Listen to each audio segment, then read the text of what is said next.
যদি আমার খাটিয়ার ফাঁক থেকে আমার কাফনের কাপড়টা দুনিয়ার কোনো মানুষ দেখতে পায়, আমি ফাতেমা আমি বেহায়া হয়ে যাব, আল্লাহর কাছে আমি জবাবদিহি করতে পারবো না।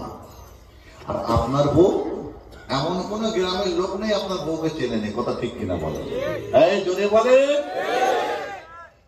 আপনাদের গ্রামের মানুষ, আমি তো সবসময় গ্রামে আছি না, বছরে 1-2 বার আছি, আপনাদের কাছে যে জেনে নিতে হবে আমাকে, করছেন না? তাহলে আপনার বউ বেপর্দা হলো কেন?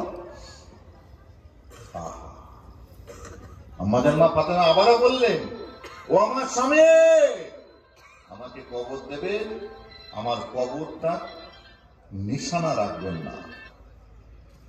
এই আবার আমাদের মুখালের যারা, তারা আবার ফতোয়া মেরে দেয় আমার কথা শুনে, বুঝ তো তামিম হুজুর বলে কারো নিশানা রাখা চলবে না কবরে, তা তোমরা মাজার বানাচ্ছ কেন? বলতে পারে কে? ওদের তো ব্যারাম কারো, শুধু বোঝা মারা কারবার। দেখে দেখে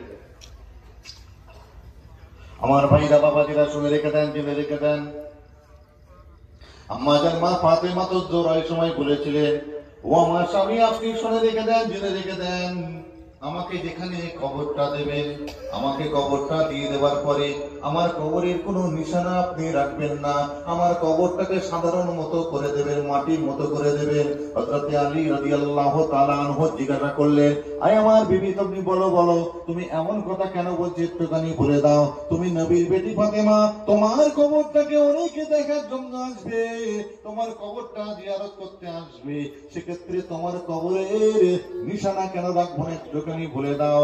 আমার ভাইরা কেতাবের মধ্যে পাওয়া যায়। ও আমার মা বোনেরা, ভালো করে শুনে দেখার চেষ্টা করেন বাবা, পর্দা তো করেন না, ওয়াজ নসিহতটা একটু বোঝার চেষ্টা করেন। ওই সময় আম্মাজান মা ফাতেমা তো জোহরা বলেছিলেন, ও আমার স্বামী আপনি শুনে রেখে দেন, জেনে রেখে দেন, আপনি যদি আমার কবরের নিশানাটা রেখে দেন, দুনিয়ার মানুষ যখন আমার কবরটা দেখে বলবে এটা হলো ফাতেমার কবর, আমার কবরটা কতটা লম্বা কতটা চওড়া তারা যখন বুঝতে পেরে যাবে, আমার কবরের লম্বা চওড়া দেখে তারা এটা মনে মনে ভাবতে পারে ফাতেমা এতটা লম্বা ছিল, ফাতেমা এতটা চওড়া ছিল, আমি বেহায়া বেপর্দা হয়ে যাব।